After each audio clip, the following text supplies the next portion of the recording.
I had been sleeping in the van for weeks, chasing trailheads, dodging heat, and letting the motion keep me from sitting still for too long. Then I saw it on the map, a thin line climbing toward an alpine lake, tucked deep in the mountains and difficult to access. It was just out of reach for my van. I had no choice but to go out on foot and camp there. I drove until the road disappeared. Then I laced up my shoes, loaded my camera gear, and started the climb. This place was not easy to reach. The trail offered nothing for free.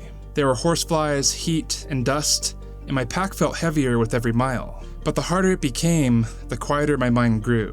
When I finally reached the lake, it was a sight to behold. Not only was it beautiful, but it also provided the stillness I'd been looking for. The fires in Northern California and Oregon were producing too much smoke for me to handle, so I left Mount Shasta in search of clear skies and cooler weather. After 12 hours of driving through winding roads and beautiful landscapes, I found myself in the heart of Idaho. The journey was long, but the anticipation of reaching my destination kept me going, and it was all worth it when I arrived. There's no service out here, so I have to rely on my memory of this place. I came here 3 years ago, and I'm excited to be back. Some places leave a lasting impression on you, and you have to experience them again because they are that good. For me, it's the serene beauty of Idaho, the friendly locals, and the sense of tranquility that draws me back. Leaving the van always feels a bit strange. After living out of it for weeks, it becomes a sort of safety net, a shell that moves with you with everything you need. Stepping away from that, carrying everything you need, and heading out on foot can make you feel exposed. I packed more than I probably should have. Camera gear, extra lenses, a tripod, and batteries. I wanted to ensure I wouldn't miss a thing. I might regret this decision later, but for now, the pack doesn't feel heavy, especially when the air is filled with the scent of sun-warmed pine and the trail calls me forward. I started a little later than I had planned, and the heat is already rising. About a mile in, I reached the wilderness boundary. I signed the permit box, tucked the tag into my pocket, and keep moving. I'm on my own out here, and while it feels a little isolating, it's also exactly what I came for. I'm out here in the middle of Idaho in the Sawtooth Wilderness. I had to leave California and Oregon because it was just too smoky. The wildfires in the area made it harder to breathe. Tonight I'll be sleeping at a beautiful alpine lake out here. The bugs out here are really bad. They're just orbiting around my head continuously whenever I stop. I don't have the ideal backpack with me because this was a last-minute decision. But luckily, I always keep extra camping gear in the van just in case I want to go out and do something like this. I'm using my GoRuck GR2 bag for all my camping gear. It's a great bag, but the base weight is something like 5 pounds, but I'm just glad that it fits all my stuff. It's heavier than the camping gear inside the bag. I'm going super minimal with this trip, just a tent, pad, and a 40-degree quilt from Hammock Gear. And I totally forgot my bear spray in the van, so hopefully there's no bears out here. We have about 5 miles of uphill, better get going down the trail, and all these bugs are killing me. I gotta get moving again. As I venture deeper into the wilderness, I'm attacked by horseflies that chase me through the woods like heat-seeking missiles.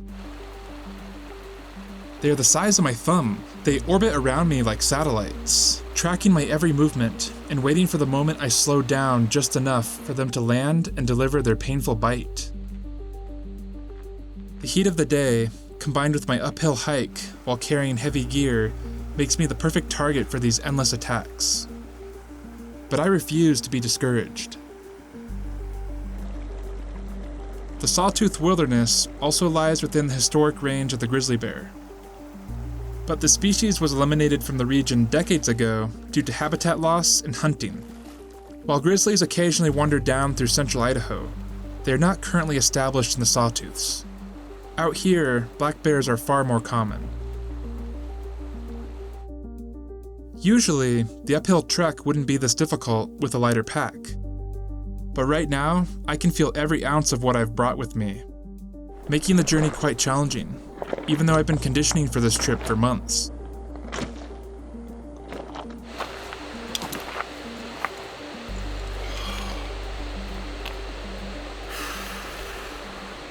I have about 2 miles to go before I'm at the lake. We're doing the final uphill, and it's brutal, especially in the sun. I'm second guessing bringing my extra camera and all my gear, but This is for you guys. Let's go.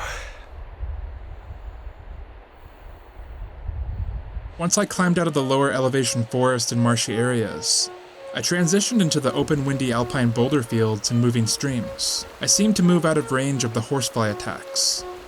I was able to rehydrate from the fresh flowing stream, which gave me the energy I needed for the final push to the lake. Up here, it finally felt like I could take it easy. There weren't as many bugs, and a cool breeze occasionally swept through. Before I knew it, I spotted the clear water of Alice Lake, and it looked so inviting. This is one of the larger remote alpine lakes I've encountered, and it really puts the scale of nature into perspective. Out here, it feels like true rugged wilderness, an experience that only miles of hiking can provide. I felt tired and sore from the uphill trek. After exploring the area around the lake for a while, I found the ideal camping spot among the trees. This will be the perfect location if a storm rolls in. The trees will provide a good windbreak, and when the sun comes out, I'll have some shade to cool off. I'm using my Z-Pax duplex, made of Cuban fiber. I love this tent. It's super lightweight, weighing only 18.5 ounces, and can fit up to 2 people, but I'll have plenty of room for just myself tonight. I think it's amazing that I can fit this whole ultralight setup in my van. I only brought 3 tent stakes to cut down on some weight, so I'm using the environment to help set up my tent.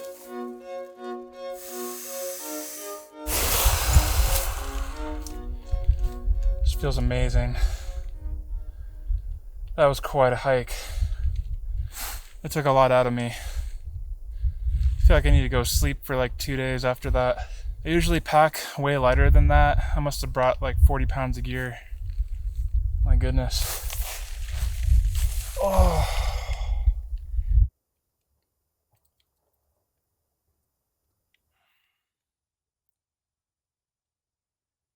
I totally made that a 9.5 when it should have only been like a 6 out of 10 for difficulty.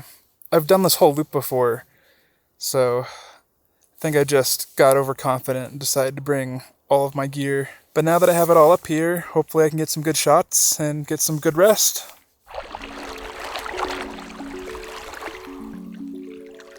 As soon as I entered the freezing alpine lake, I can feel pins and needles all over my body. It's an instant shock. Over the years, I've learned to appreciate the benefits of cold water therapy and cold swims. They're especially effective after a tough uphill workout or dealing with inflammation of any kind. It can be challenging at first, but after a couple of minutes, I can successfully acclimate to the cold. That water was absolutely frigid, but my muscles needed it. It felt so good. Now I feel like I can finally relax.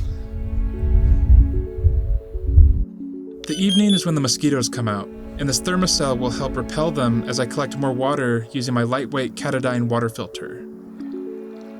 I love how small and compact it is, and how fast it filters water. Let's see how this water tastes.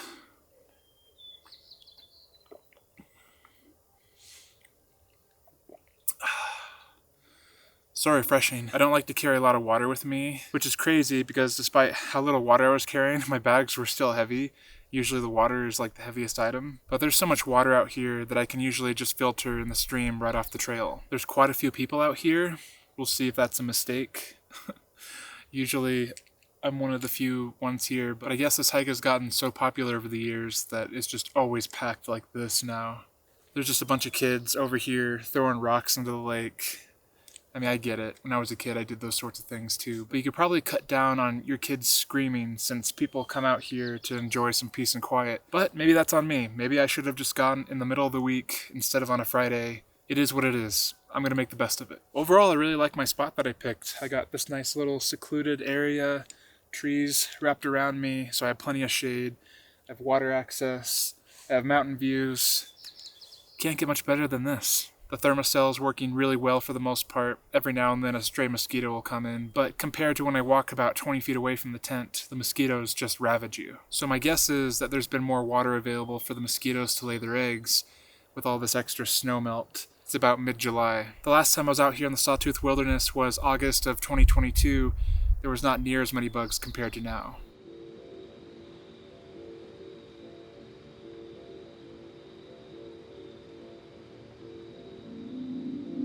As I looked out at the jagged lines and ridges surrounding me, I couldn't help but feel grateful for having reached this spot. I faced many challenges along the way. Enduring the relentless heat that seeped into my bones, swatting away persistent horseflies buzzing around my head, navigating steep inclines with a heavy pack that dug into my shoulders, and dealing with the disappointment of having some gear stolen earlier in the day. I had mistakenly left my gear out overnight, and after hiking a mile in the opposite direction without finding it, I realized that one of my favorite tripods was now gone forever. I must have gotten too excited on my way up here and left it behind by accident. That tripod had been with me for years. It had captured light in places I thought I'd never reach. But maybe it served its purpose. Perhaps some things are meant to stay behind so that we can be more present as we move forward. I used to think that beauty came from perfection, from having all my gear, getting the shot, and sticking to the plan. But maybe the real beauty resides in the things that don't go as planned. In the missed shots, in the mistakes, and in the fact that I'm here at all.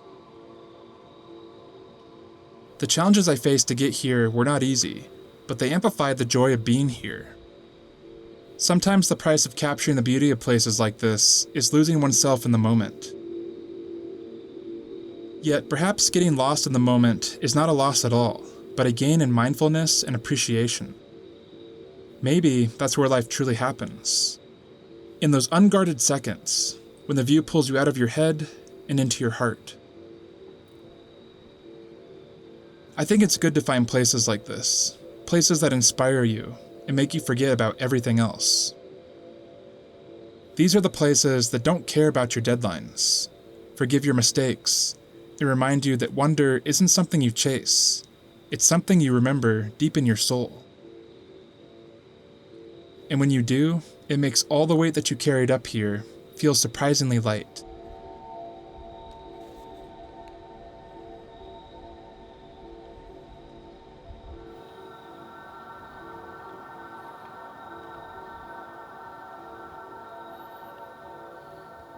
This thermarest is so comfortable. That sunset was amazing, but I sure am glad I'm back in my tent so I can enjoy this thermarest. Feels amazing on my back. I miss this. I can't believe it's been like 6 months since I last was camping. There's a lot less snow this time, but that's replaced by bugs now. The thermocell's been great. There hasn't been a ton of mosquitoes in my campsite since I've turned it on. For tonight's dinner, we're having a Cliff Bar. I know it's super yummy. It's the best food that I've ever had. I know, not really, but it gets the job done, and it puts food in you when you really need it, which is right now. Bon appetit. I also just noticed I'm extremely sunburned. It's going to feel great tomorrow. These mountains messed me up, but I'm glad I'm out here. I'm cozy. I got my 40-degree quilt from Hammock Gear. That combined with this thermarest, and I'll be super cozy. When I get out of here, I'm going to have to buy some aloe vera. I swear I put on sunscreen. I don't know what it is. I'm like allergic to the sun. Overall, it was a great day. That uphill to this lake was brutal. Definitely challenged myself more by taking all of my camera gear. Next time I'm bringing one camera and one lens instead of 2 each. That's just ridiculous. I don't know what I was thinking. I guess my thought was, I've done this whole loop before. I'm just going to Alice Lake. It's like 5 or 6 miles. I can handle it. Whatever, I'll just take breaks. But I was taking breaks like every 7 minutes and just setting a timer. Hopefully tomorrow will be a lot easier since I'm going downhill and not uphill. But hopefully the footage quality was worth it and you guys are enjoying it. I had to suffer for it, but that's okay. Getting pretty tired. I think I'm headed to sleep. Good night. I must have been more worn out than I realized, because sunrise came and went without me. There were no golden beams on the tent wall and no birdsong alarm. Just stillness. When I finally stepped out, the ripples on the lake were mesmerizing to look at. The rush of yesterday had drained away. Most of the other hikers had already packed up, heading down the trail or onto the loop, leaving this place to breathe on its own once again. Maybe that's what I needed most. Not the spectacle of a fiery sunrise, but this quiet that settles in after people leave. I walked slowly, with no destination in mind, letting my eyes wander and my breath catch up. It felt so much easier to move around today, now that I've had time to acclimate to the elevation. This was the rest I needed. For a moment, it felt like time had forgotten about me. which honestly was kind of perfect. I slept great last night. It only got down to the upper 50s, which was nice. To me, that's perfect camping weather. The wind only now is just starting to pick up, but the tent's still holding. Once it got dark, people around me finally went to sleep. Also, I just want to say that I love that people are getting outdoors. I think it's great that people are able to connect with nature in this way. But when places like this get super crowded, it can place stress on the environment in a way that it wasn't meant to support. I only brought 3 tent stakes with me on this trip, and this is something that you can do when you don't have enough to hold down your tent. For this pullout, I used 3 rocks to weigh it down, and I used this auto-locking trucker's hitch. It's basically just a little half hitch, and then you loop it twice through itself, and it creates this friction and tension, and you can just pull, and it'll cinch it down. Held up really well. Over here for this tie-out, I used this old log, and it's the same thing. Just take that half hitch, loop it in through twice, cinch it down, and it creates this tension. Held up really well. This ground is really hard, rocky dirt, and I don't have a hammer with me. That would just be too much. So I use this rock to pound my stakes in, and it worked well.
I'm hoping that protects me today.